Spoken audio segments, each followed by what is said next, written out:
Nabi, Allahu Nabi, Tuhan kita Nabi Muhammad, penghulu kita, wahai sahabat tulan saudara, Assalamualaikum. Hendaklah sungguh dengarkan alasan Al-Quran yang jujur. Hai di sore Al-Araf, ayat taruh di ayat 127. Ayo inna fakahu dengan khairun kan Nabi Musa berkata Firaun, Wahai Musa, ada permaklum sabananya kami nama kaum tinggi dari engkau tua batimbun berpangkat tinggi kalau beta susun itulah kata Firaun anak dekat Nabi Musa menjaga pangkat dan sombong adu suara naga wujud cengeng lah paling-paling Firaun lah nyatu orang sikapi perintah turun dari Jibril kan Nabi Musa yang tak mau sia Firaun dari negeri Mesir membawa Firaun berperaniaya di lautan merah Firaun lah cahaya 10 muharam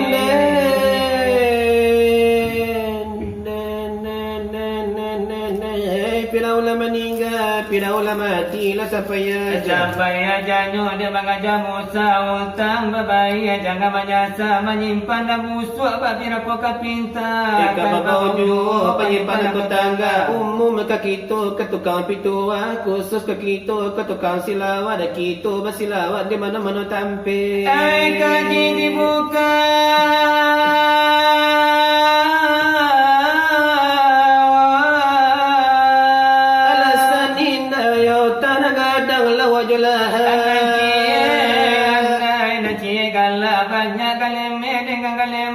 nasi bercampur ada ciri cacat semuanya lagi nanaka dalam sidangnya pun lagi kita berada di tengah Mina di Mina ke bawah ada kambang di hujan talapuak di pandai talaka dimasukin dia di mana kau malang limau lah kalah karena binalu coba di papi di dagang lalu di orang datang ada keliru lah bini yang dia kata bersapu lah gali dia goyang baju dia gara dia goyuk kagoyuk dia aco bagara Laila malu kalau tak ingin ayah jo ibu bagi tentu balu lama lebih cucu tak ingin itu lanan malu iya dia ayah laju ibu ayo tuasa talia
taharimu kotana Nabi kita masuk sarugo kotana itu dalam pengajian di dalam aku kulima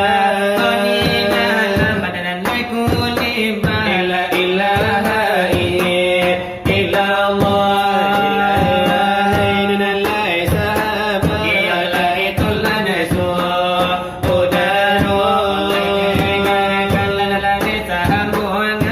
dari kami kami semua andaikan dosa abadno biadu barakat ano ladikan kami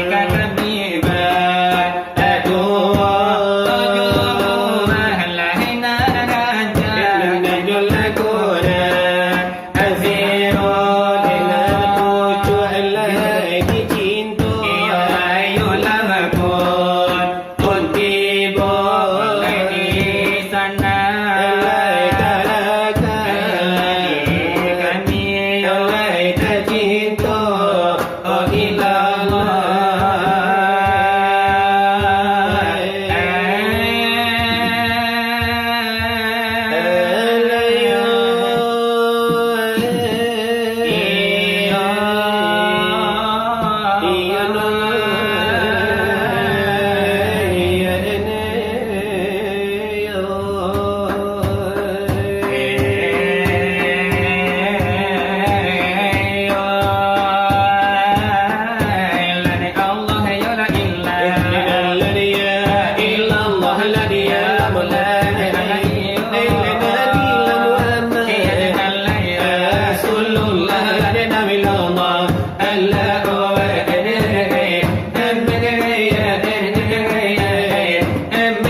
sama doa laka.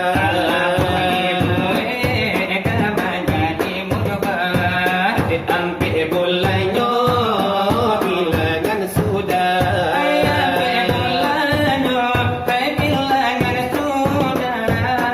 Ampe bulanyo babilolah bano. Sadakihlah 20 dari gano sungguh.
tanah main nagarinya. Kalau nanti sampiang denyo curau memang banyak yo lapu saro.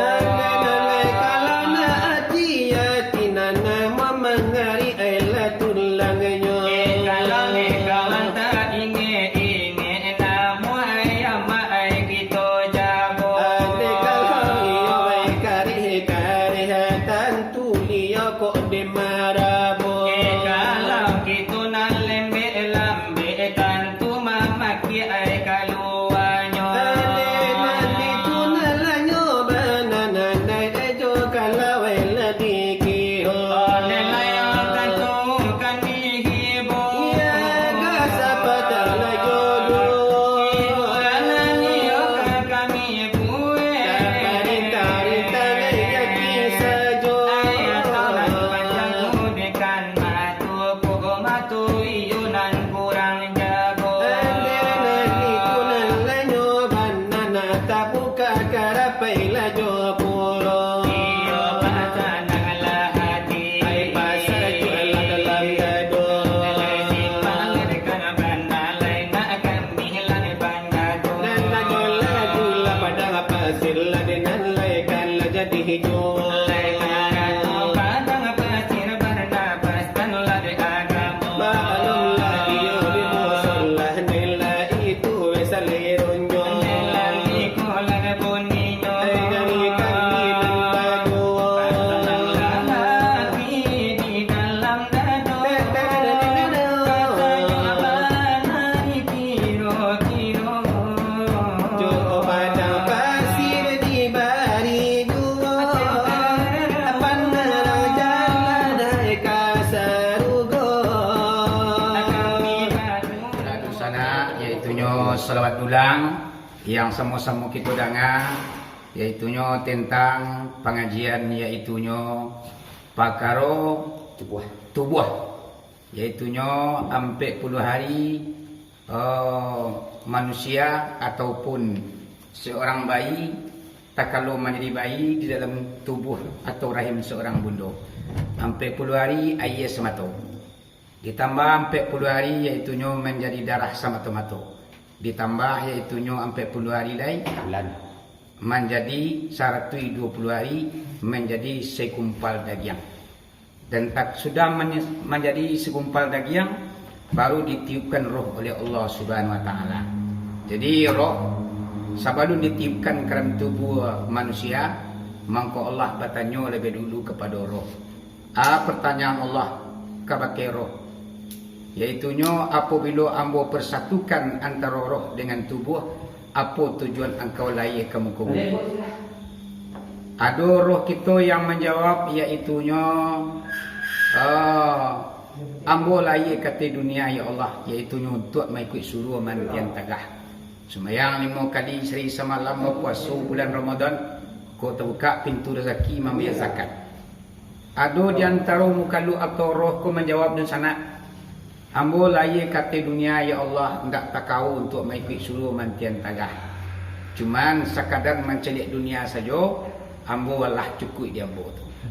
Jadi nan sunat dan sana, sabananya kita hidup di dunia ko sesuai bana bak patah orang Minangkabau.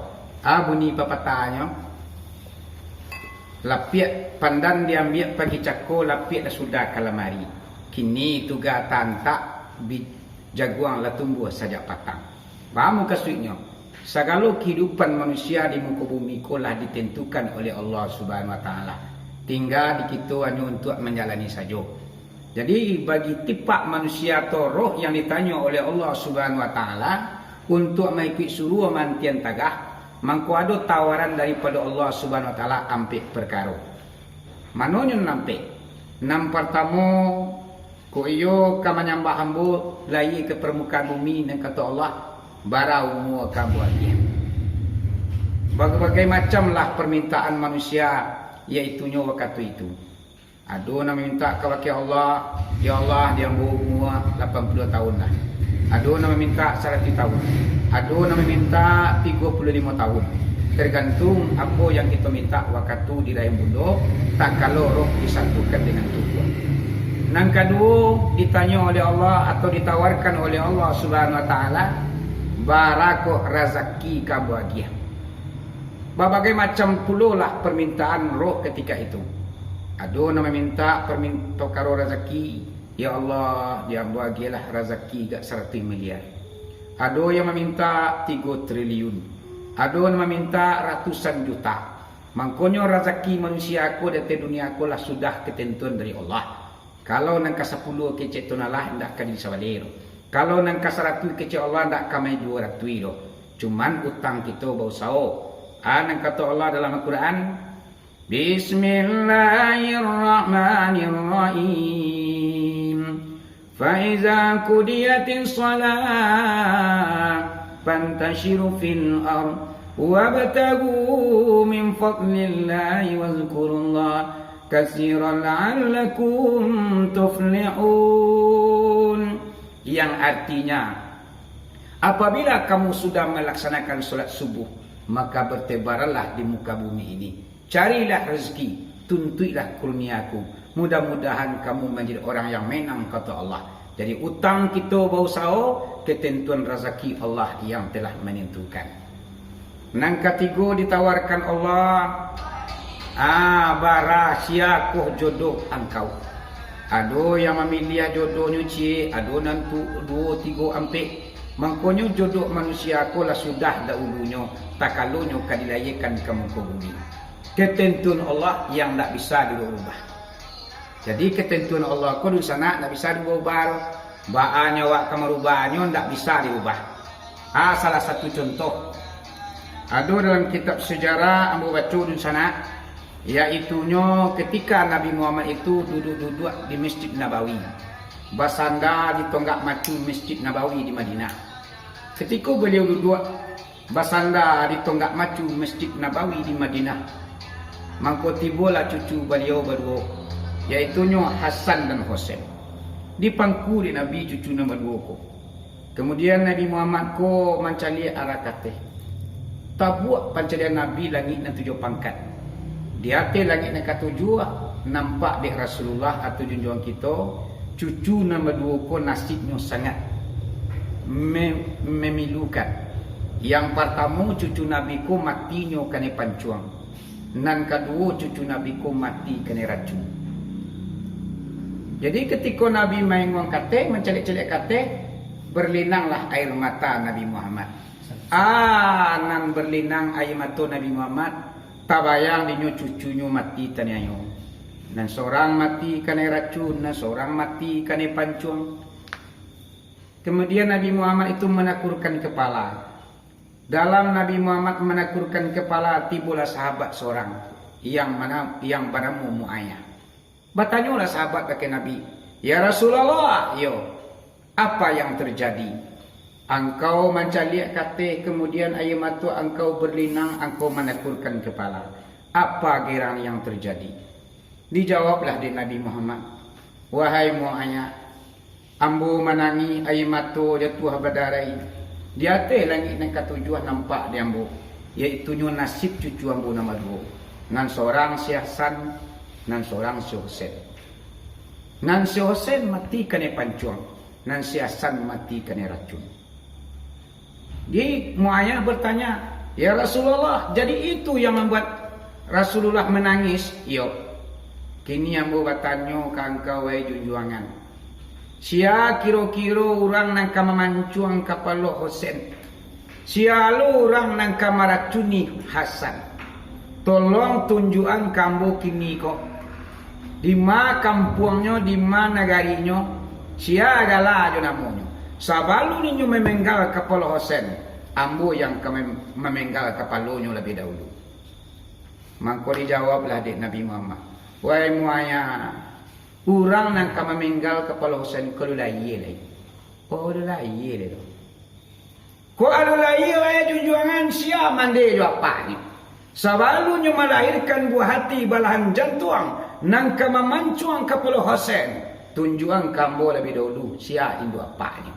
Sabalunya memancuang kepala Husain, sabalunya melahirkan anaknya, dia lalu pancuang indu apa?"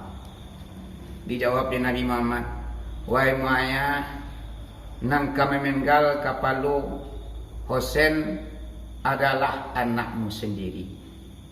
Oh, anak ambo. Taman nuang mak ko di sana. Berarti anak awak nak kemamancuang kapalo cucu Nabi. Kok mau ditak tua junjungan? Terimalah. Tak bisa dirubah tua junjungan. Tak, itu takdir daripada Allah Subhanahu Wa Taala.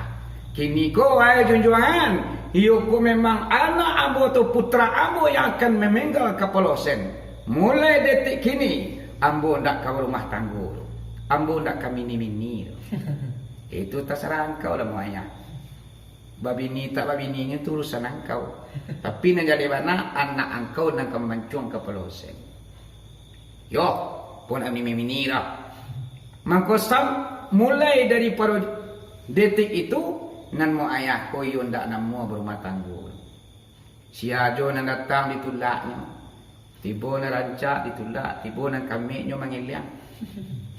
Namanya takdir Allah tak bisa dirubah dun sana kaum muslimin dan kaum muslimat. Lah mati Nabi Muhammad. Lah tumbuh dewasa nan si Hasan dan si Husain. Abilo zaman khalifah. Iaitunya Abu Bakar, Umar, Utsman dan Ali. Labih masuk zaman khalifah. Mangkumu ayahku lah generasi pertama daripada sesudah sahabat nombor 4. Dan kerana beliau yang menjadi khalifah pertama sesudah zaman sahabat nombor 4, mangkumu ayahku diangkat menjadi raja. Setelahnya menjadi raja, bahari, baminggu, babulan, batahun, sehingga mu ayahku seorang raja dituntut dek rakyat atau masyarakat. Tuan gajo, bini je lah. Ndak, mu nak bini-bini tu. Balah tuan gajo, istana awak nak pakai ibu istana. Ndaklah suara suedo. Yo ndak adona ibu kalian atau istri ambo kan segala pembangunan kalian jalan.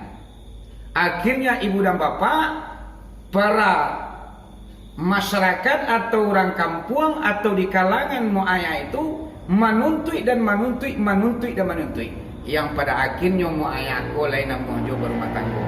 Tapi nyusul kepada masyarakat banyak, kepakai orang kampung, koyo bini ambo de kalian jadi tolong cari istri ambo seorang wanita yang berumur 150 tahun.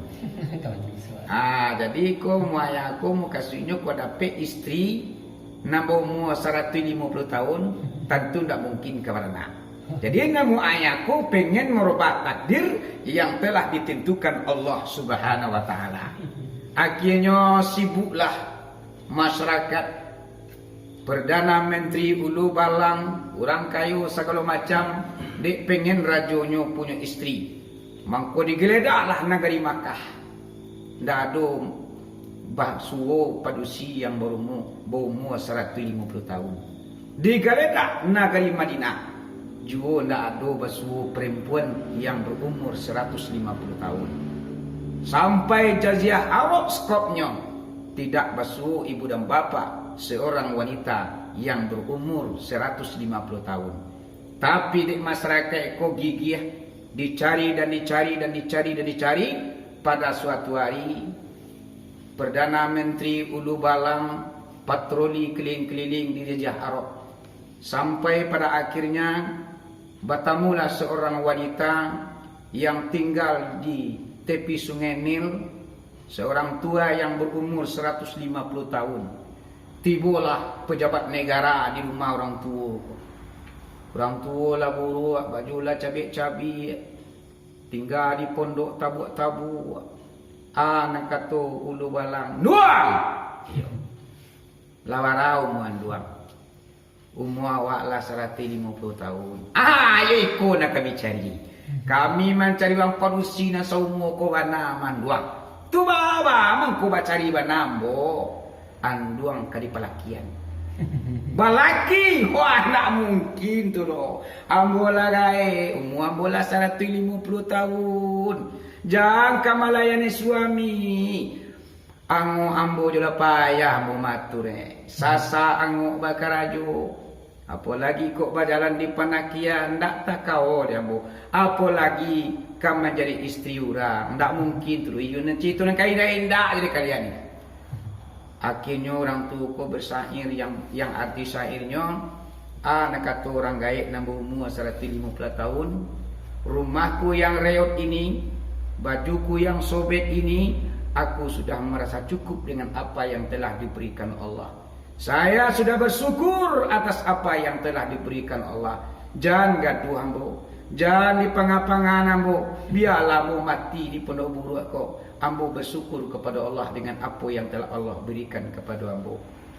Dek banyak nak cerita anduang ko di tangku anduang ko di ulu balang. Banyak nak cerita anduang mah. Di tangku anduang ko di sandang dibawa ke istana. Tiba di istana anduang ko tadi dihiasi. Digia badak taba-taba. Digia gincu sirah-sirah. Ditandani lah anduang ko. Anduang ko namanya di sana yaitu Maisum. Seorang wanita yang tinggal di tepi sungai Nil dengan usia 150 tahun.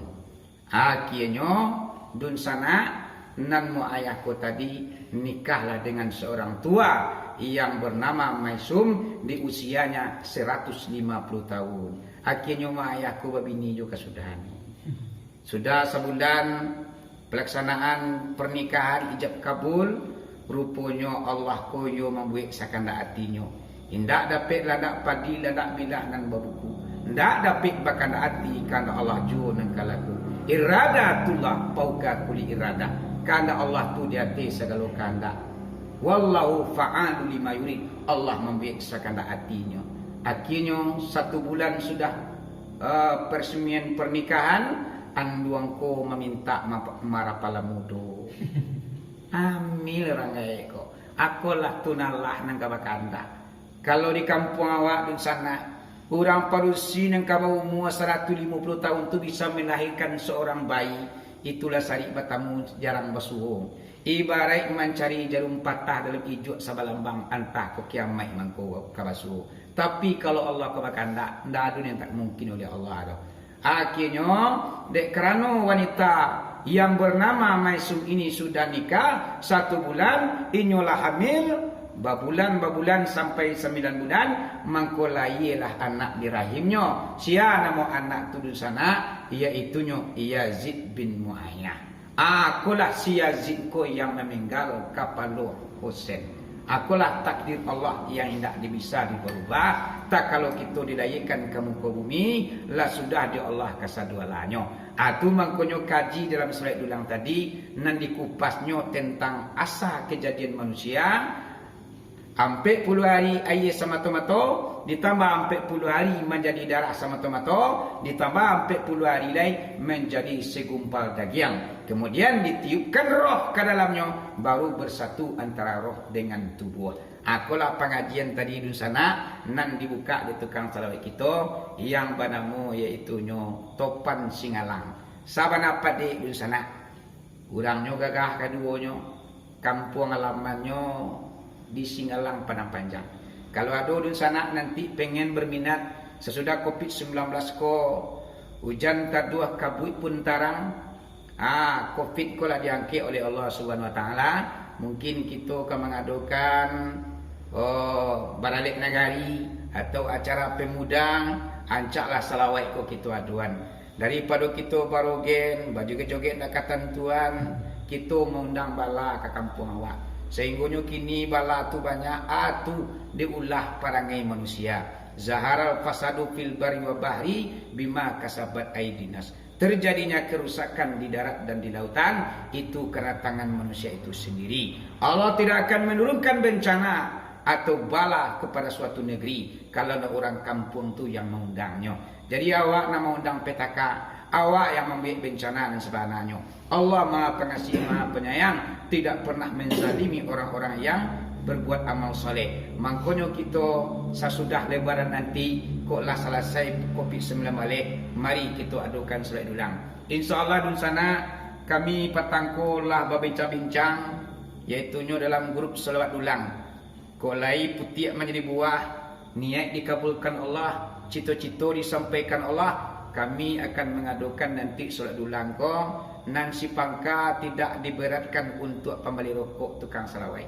Oh namanya kini kok sedekah ke guru orang pandai lah namanya. Kok baraja putannya ndak perlu kita pikirin sudah koro. Ala do itu nyo donatur ke nang kamandanai. Nang kita cuman menyediakan fasilitas atau tampik. Seandainya piti banyak dapat dalam acara itu, kita pergunakan untuk kepentingan masjid, untuk pembangunan musala. Selawai akan berjaya di muka bumi, dengungan solat dulang akan berjaya di muka bumi. Terutama sekali yaitu di ranah Minang. Karena solat dulang ku sana asalnya di Minangkabau. Siapa yang tukang buiknya duduk? Yaitunya seorang ulama besar yang bernama Uwailimah Pulua, yang meninggal dunia di usianya 200 tahun. Beliaulah tukang cetus atau tukang buik solat dulangko, menyampaikan kaji di dalam berselawat. Orang bisa mendengar kaji dalam dendang selawat. Akhirnya tersentuh hati, tersentuh jiwa, takana idui kamati tabayang akhirnya balai suak. Akulah dun sana yaitu solat dulang yang sama-sama kita dengar sebantako. Jadi dari kami, daripada grup solat dulang yaitu Topan Singalang.